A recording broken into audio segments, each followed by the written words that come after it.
All right, now what we do is We have my daughter here, Karamia Fernandez Melone. She's helping out. Sous chef is helping out her Lola. Lola is the term for grandmother in Tagalog, which is the dialect, national dialect in Manila, in the Philippines. And she's going to be entering high school in the fall, next month.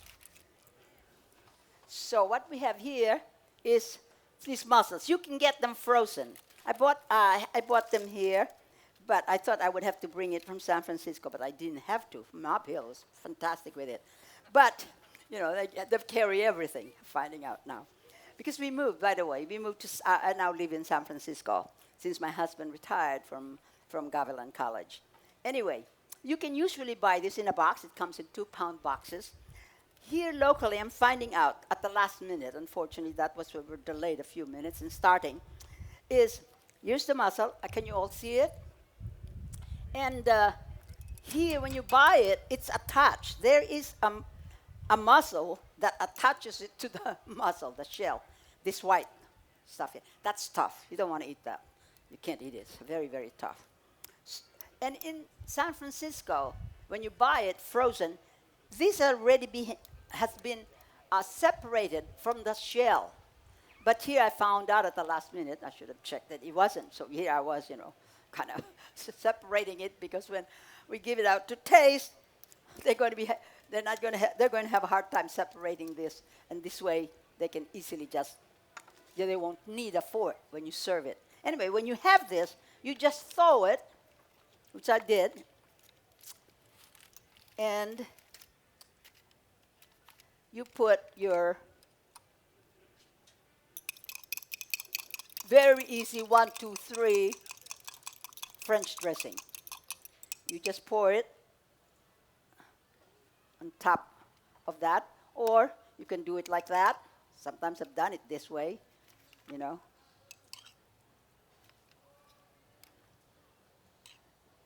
this way. And then what I do is,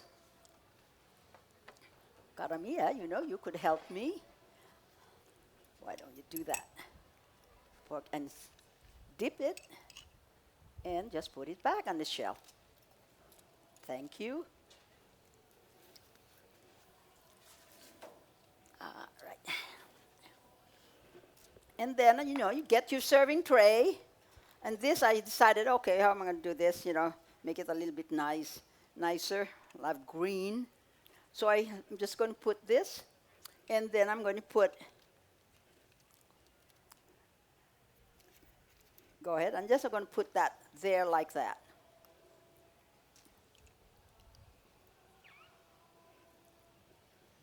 Wave this And bee off if we can. the bee, it turns out, loves the smell of mussel. I thought they only like the nectar in flowers, but that must be something special in these mussels they like. So, isn't that the easiest thing? Just go to the store, get a pound or 2-pound box, defrost it, make your French dressing, drizzle it, and you're off. And believe you me, if you like seafood, they think, oh, that's marvelous. How did you make that? And you just smile. You don't have to say it took you a few minutes, a couple of minutes, right? To shake the bottle.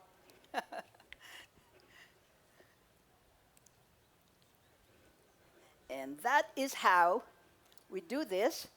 And while we're doing this, I'm going to turn it over to my son, Michael, while he will cook for you and demonstrate the dish that he had invented.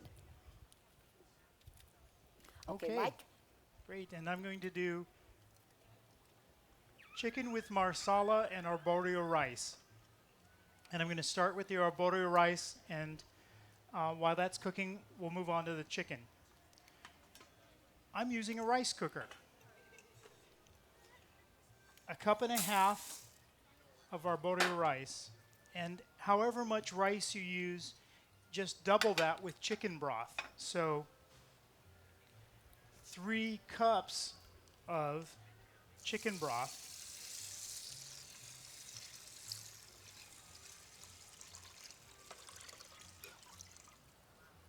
And I'll tell you about how this recipe came about for the arborio rice. A really good friend of mine who lives in Marin, in San Rafael, has a nephew who is a chef now in Aspen. And while he was training, he would come and visit my friend Bob in San Rafael and spend a couple of weeks. Say that again. And 2 tablespoons of They butter. are And he's a chef now at a restaurant in Aspen. Before, when he was studying, he would come out from Colorado, spend a couple of weeks with Bob, with his uncle. And he gave Bob a tip that I use now, which is that you can make a sort of poor man's risotto by putting the rice in your rice cooker, adding chicken broth, a pat of butter, and I'm going to add to that a sprig of fresh rosemary. And when that cooks up, it really is good. It's not the actual risotto, but it's Here's some really more. good nonetheless. You want to do that? So I'm going to start that, and for that amount of rice, it usually takes about 27 minutes to cook up. And so while that's cooking up, I'm going to move on to the chicken. Oh, thanks.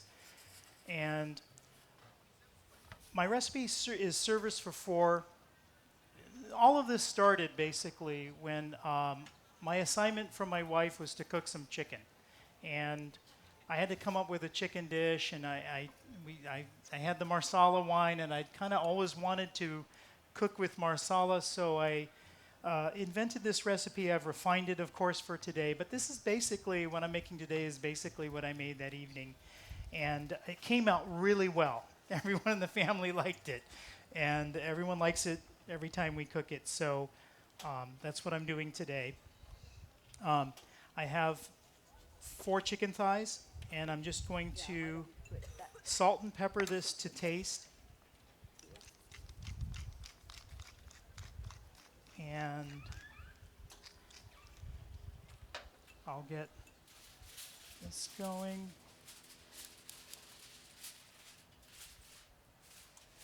I'm going to heat up the pan, and about 2 tablespoons of extra virgin olive oil. I like to cook with this even though it's a small amount. And I have 4 there. I'm going to go with about 2 or 3. And you heat the olive oil until it's shimmering in the pan. And I churn these over and season the other side now. And it's just salt and pepper to taste, of course. And the first thing we're going to do is brown the chicken for about 15 minutes total. I usually go with 8 minutes on the skin side down of the chicken, and then 7 on the other to make sure that it's fully cooked. And so that's about shimmering right there. So I'm going to add the chicken, and I'm going to cover that up. While that is cooking, I'd like to talk about my own slant on the Garlic Festival and how it started. So my own perspective on the Garlic Festival was that, I can fill this in. The first occasion on which Dad publicly announced his idea for the Garlic Festival was a Rotary meeting. I'm an avid Rotarian in Oakland, downtown Oakland.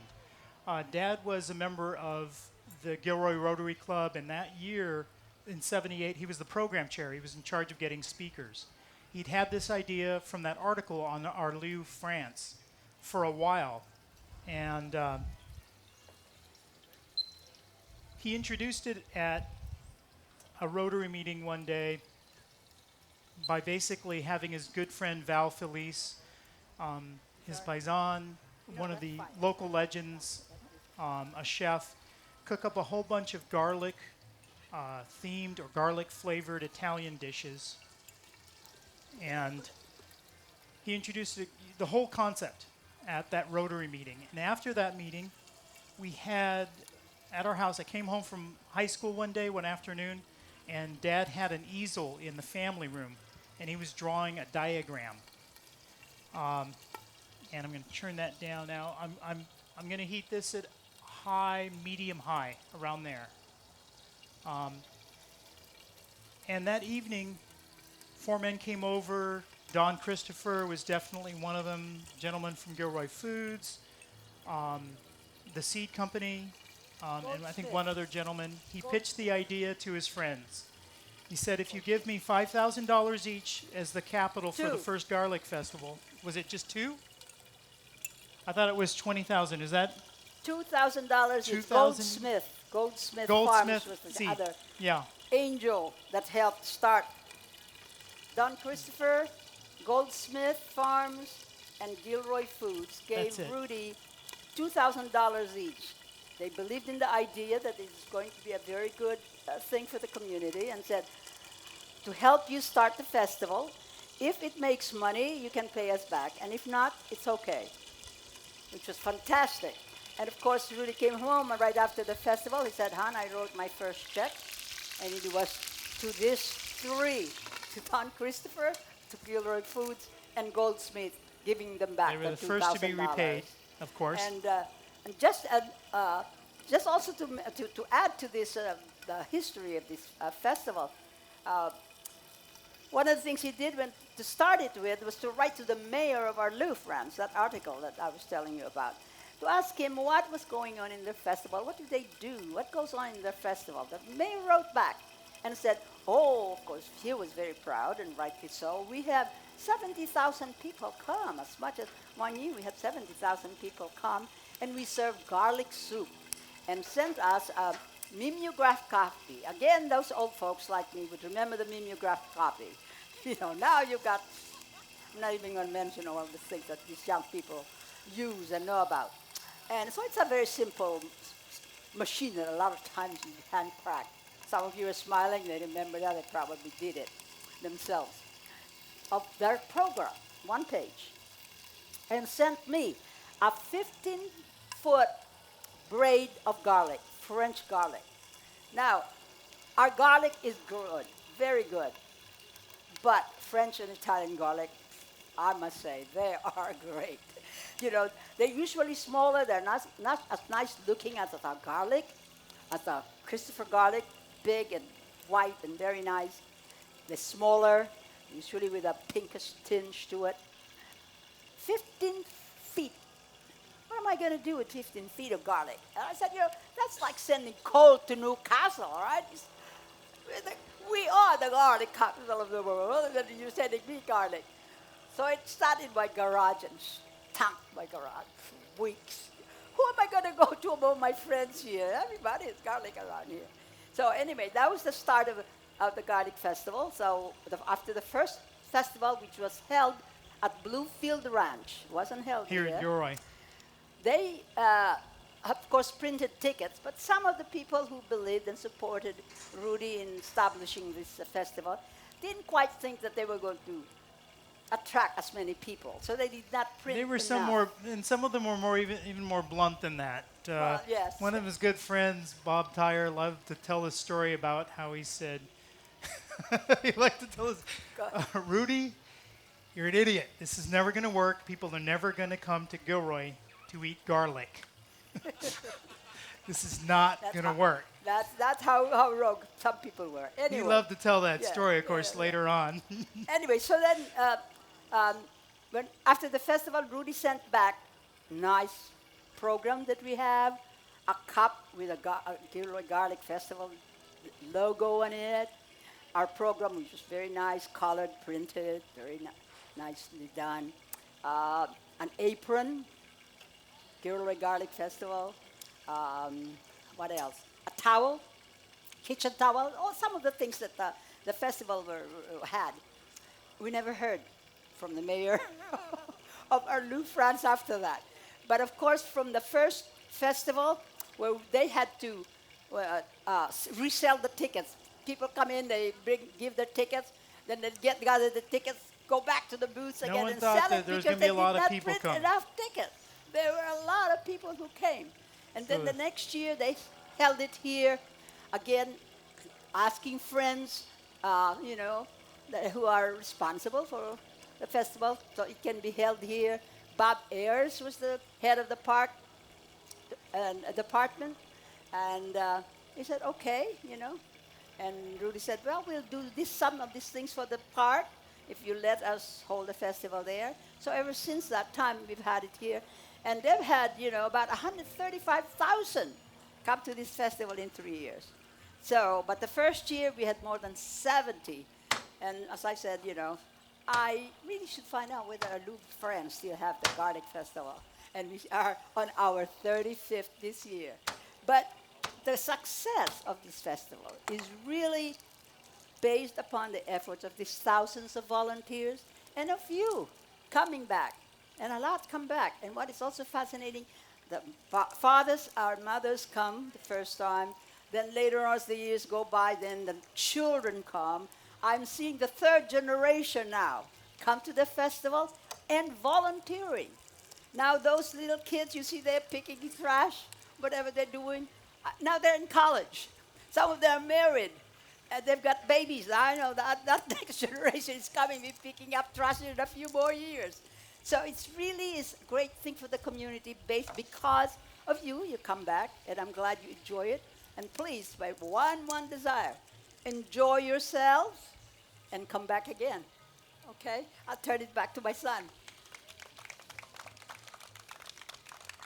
And at that first meeting, Dad pitched this idea. This is part of, I think, the genius of the idea of the Garlic Festival was that so much of what you see around you right now is part of Dad's original conception of the festival. The kids area, Don was talking about how he conceived of a Garlic Festival golf tournament. That happened. A Garlic Festival pageant queen. That happened. There was a 10K run.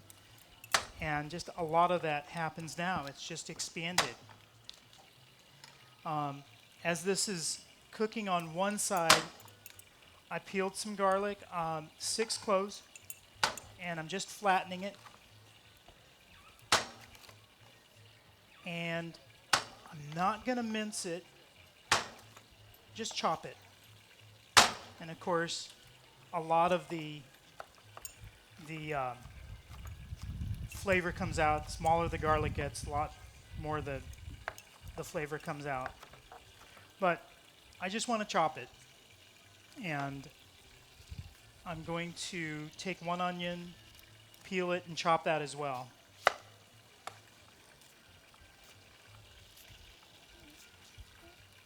And it just came to pass after that, and Bob in particular, Bob Tyre, his good friend involved in real estate, Dad gave him the task of doing the first Garlic Festival poster.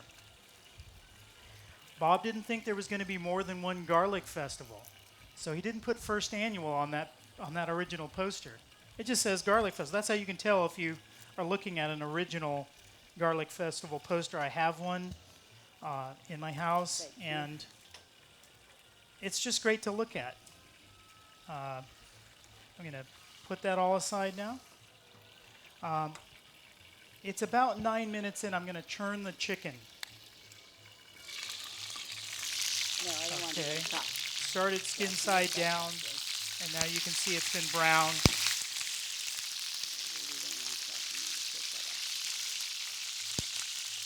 And I'm going to cook it for about 8 minutes more.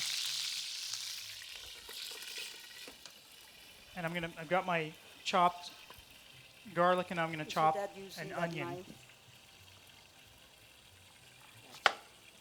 That's it.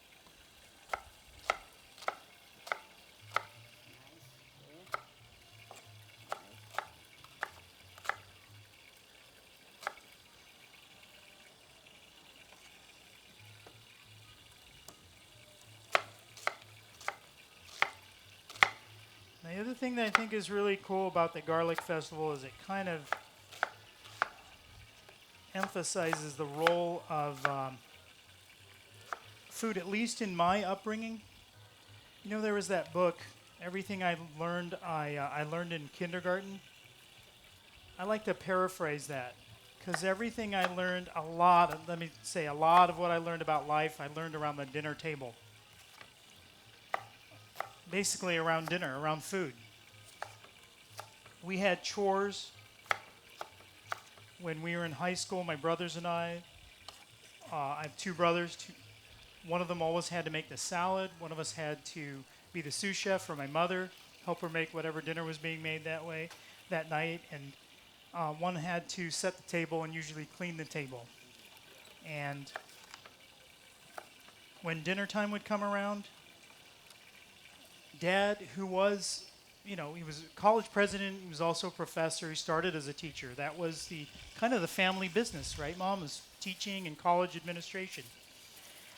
And Dad would start talking about life and values and get into professor mode, we called it, my brothers and I. We'd roll our, eyes. Okay, here comes the lecture. I recalled this later at Cal. It was kind of like being in lecture hall, and he would expound on life. Well, and Mom would add her part, and basically a lot of those values that formed a lot of values. It's around food, basically. So you can see that it's an essential part of our life. So we're going to cook that up there. How are you doing?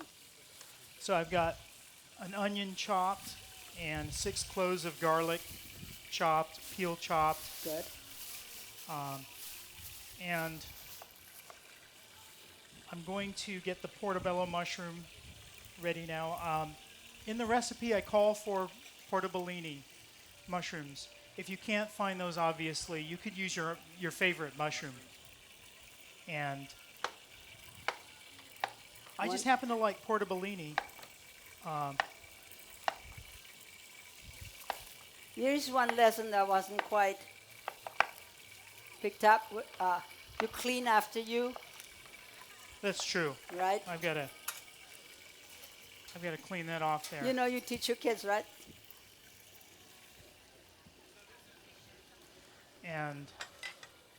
And that's true. The rule that we learned all those years was clean as you Michael, go. you might want to put things that you want to throw there, right behind you. That's handier, Oh, right there. thank you.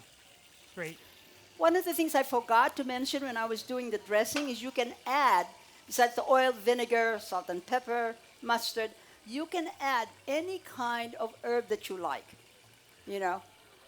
I forgot I was going to add some of the thyme. You can add tarragon. You can add basil. One thing with using basil, if you're going to use basil, you use it always at the last minute because, you want the oil. You don't want the oil to dissipate. What you want is the oil of these fresh things. And particularly for basil, if you're going to use it. And at least one thing that I was told by a friend who cooks very well in Italian in Italy, says that they don't a lot of her cooking and her friends' cooking does not involve using knife in cutting the basil. Somehow they felt that tearing the basil with the hand is much better, and maybe there's some reaction there of the steel against it. I don't know, but I'll go with the old experienced cooks on that basis. But you can use any tarragon, thyme. I haven't tried cilantro, but for those who like cilantro, they could add that. Remember, cooking is to your choice. All the best cooks in the world learn from somebody else, and always the last judge, the best judge is you. The best judge is you. So experiment.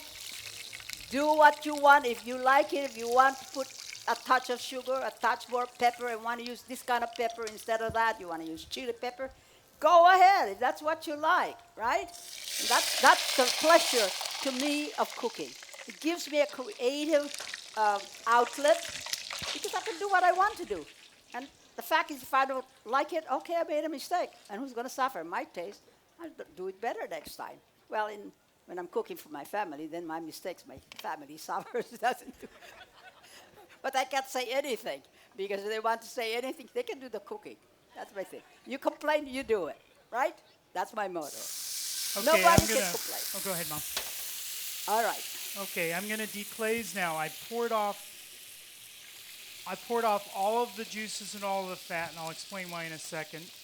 And I've got about a quarter cup of chicken stock I'm adding back in, and about a third of a cup. And I'm going to deglaze the pan. I do like cooking with a non-stick pan. If you have a griddle, the first time I made it, I had it on the griddle. I just want There's to help more to my hand. deglaze. Thank you. I'm just going to reduce this for about 3 minutes. But if you I think have a he's saying griddle 3 pan, that minutes. works really well, I and think he's obviously saying 3 more of minutes the for chicken bits so far. are there. I don't know.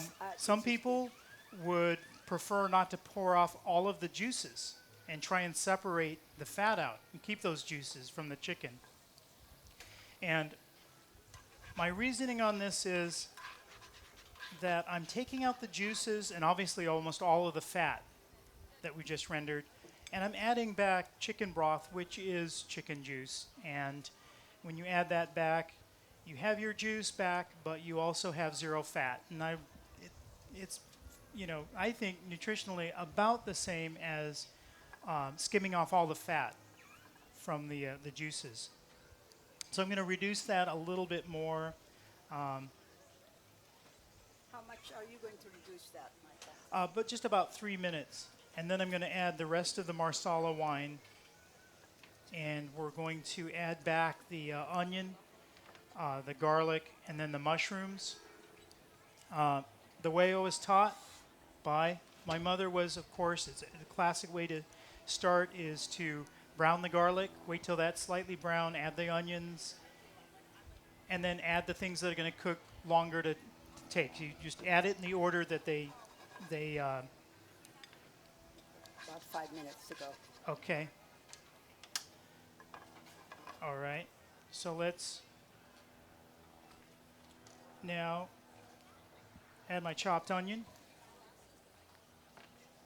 One of the things I also want to mention is that I'm not fully caramelizing the onions before I add the chicken back.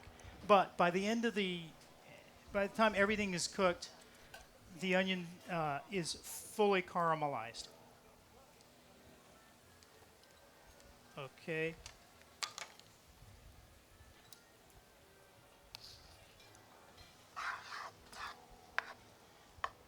So that's reduced down. I had it on low. I'm going to turn it up to medium now. And I'm going to add my chicken back. And now I've got the onion, the garlic, and I'm going to add back now the rest of the Marsala wine. That's about a 1 1/3 cup.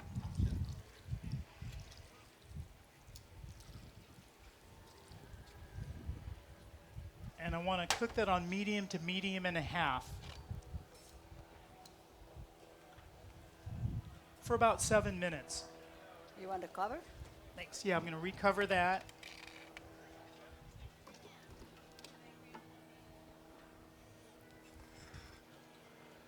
And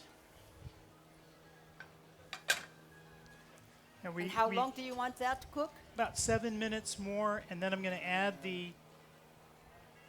Now, this is haricot vert, French version of green beans, and I believe it's 3 cups. One of the things I like to do is I like to not spend a lot of time in the kitchen when I'm cooking. I come home from work, I want to decompress.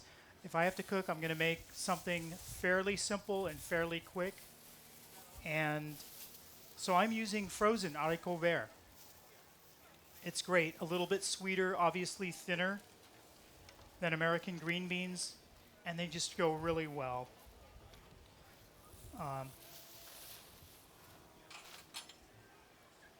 And I'm not going to mix the haricot vert in the sauce, actually. It's another thing I sort of like to do with this is I put them over the chicken, and they steam, just naturally steam for about 5 minutes, 5 or 6 minutes before you plate it.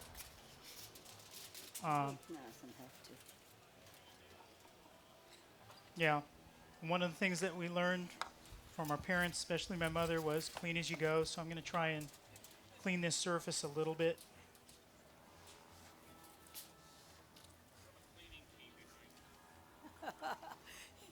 Yes, we have this gentlemen and ladies behind us as part of the thousands of volunteers Oh, that I cool. mentioned to you. Cool. Been working here. Some Okay. have been working here from the beginning, I'm gonna. 35 thank years you. ago. Thanks. I'm gonna let that cook up a little bit longer.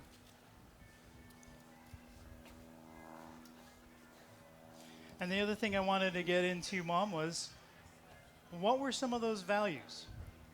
I mean, the classic values that we learned sitting around the dinner table, just common sense, sort of classic values. Well, one of the things that was important to me I'm is gonna add that the herbs now. since I have 3 boys, that they learn how to cook.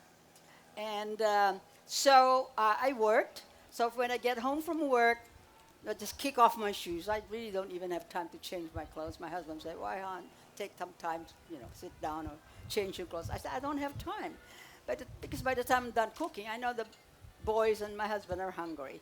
So kick off my shoes, straight into the kitchen, start cooking. And I cooked every day.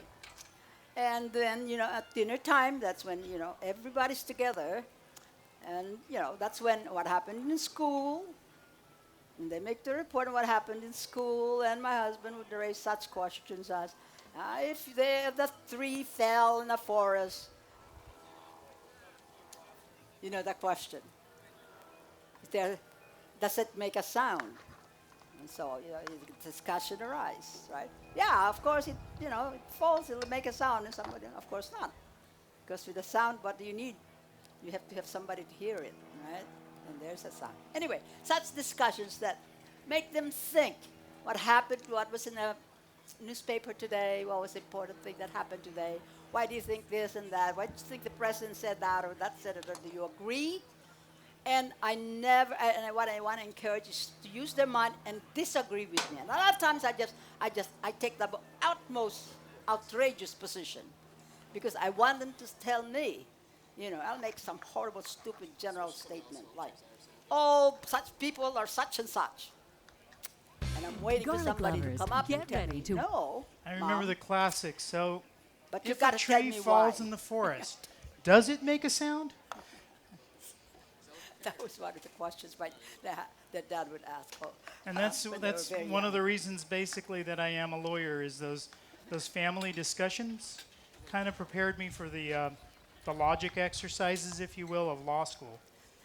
I remember he had a friend one time for dinner, and his friend went back to his parents and said, no, "Oh, no, Mom, I'm gonna they plate it argue a next." lot." We don't argue. We discuss a lot. I want them to disagree with me, disagree with one another, but always with respect. You do not ever disrespect me. That's where I draw my line. I'm very strict about that as a parent. Disagree, but I want you to disagree because I want you to tell me why you disagree.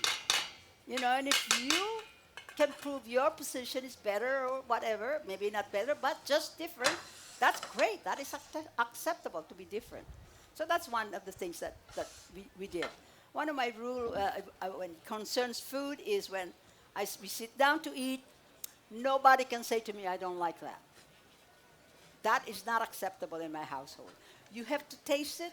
They can't say, "I don't like it." You have to taste it. And my rule is, once you taste it and you don't like it, I will honor your taste. I will honor what you decide. But you have to taste it. You're not going to be a stupid son of mine saying, "I don't like that," when you haven't tasted it. How can you say you don't like it when you haven't tasted it? Right? Tell me why you don't like it, and I will honor it. And you can say, "Oh, that's terrible food," or make a face.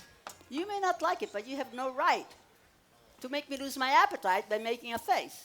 Because if you really don't like it, you are excused. You may go to your bedroom and not eat. And nobody has ever taken me up on that. And I'm willing for them not to eat. I know they're not going to die if they eat one meal or even 2 meals, right? Nobody has ever taken me up on that. They ate. And now I'm proud to say they just about eat anything.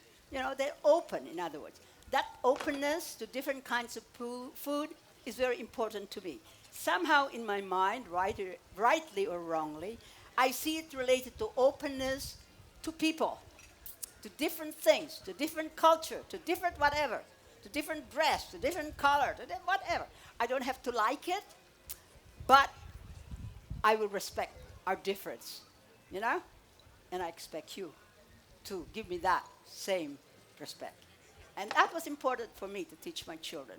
So they will eat all kinds of food, and if they don't like it, they'll say no, or they will not eat it anymore. But do not ever say to me you don't like it when you have not tasted it.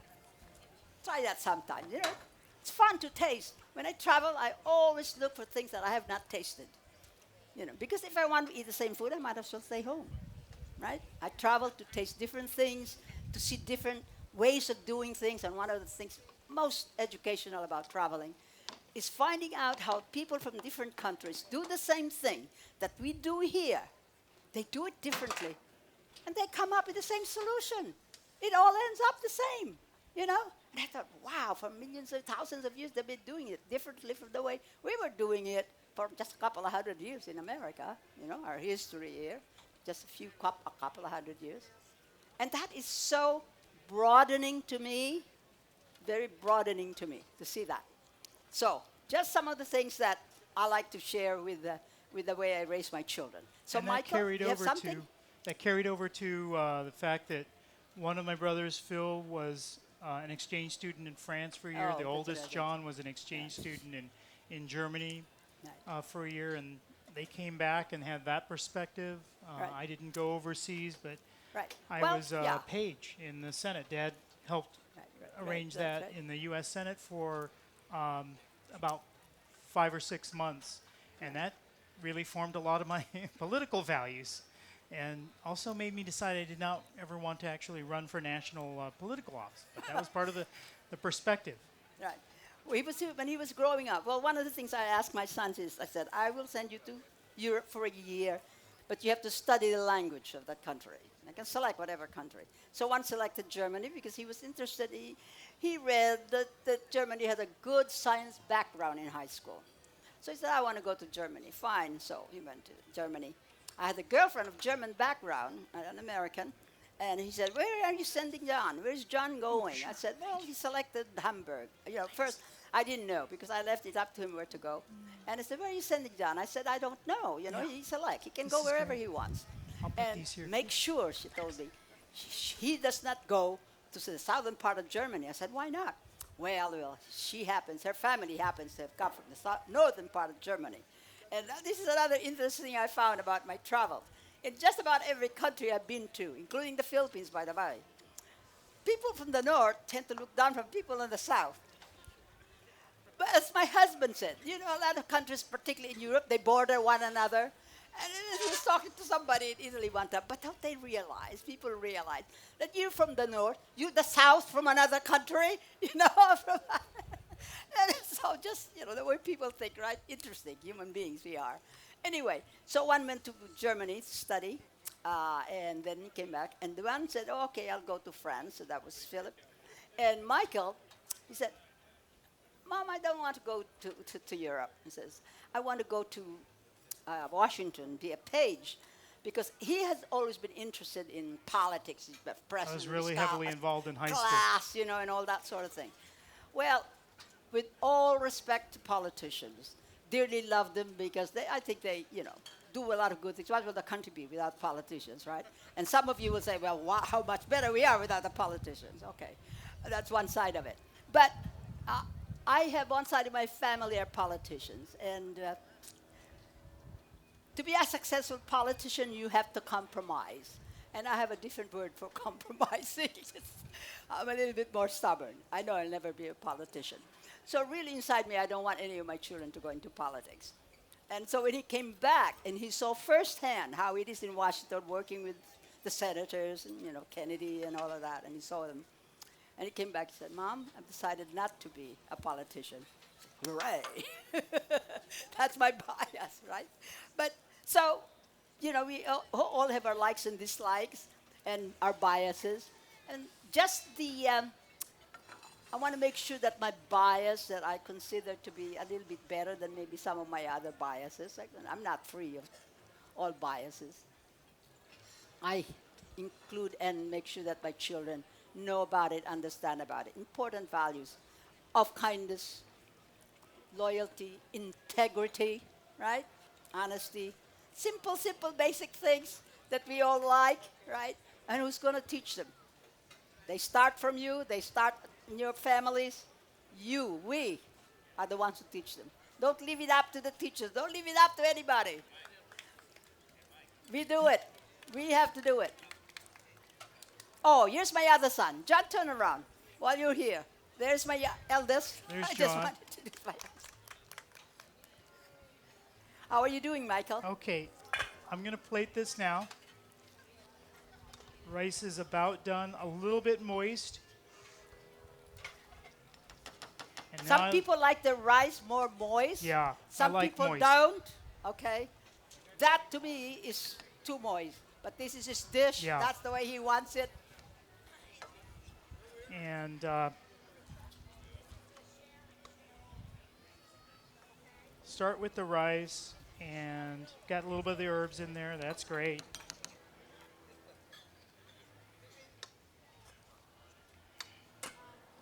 And then this is pretty much fully steamed. I'm going to place the vegetables You around. want to use that? Oh yeah, to that's help better. you? Thank you. Yeah, Excuse me. around the rice, and Here. You can use this okay, and then help it with this. we can do that. Here. It's Yeah. your dish. No, I'm Yeah, I'm good. go ahead. I'm good. I can use either one. And now I'd like to acknowledge my friend Madeline, who's here in the audience, fellow Cal alum, because she helped me decide how I like to plate this. Oh, before I do that, one more thing. It's really, I'm going to turn that off now. Important to me to put the sauce right there so that it circles out from the bottom.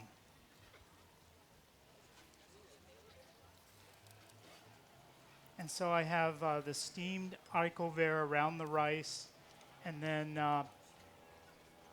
the chicken on top. And that's how I like to plate it. What's this dish?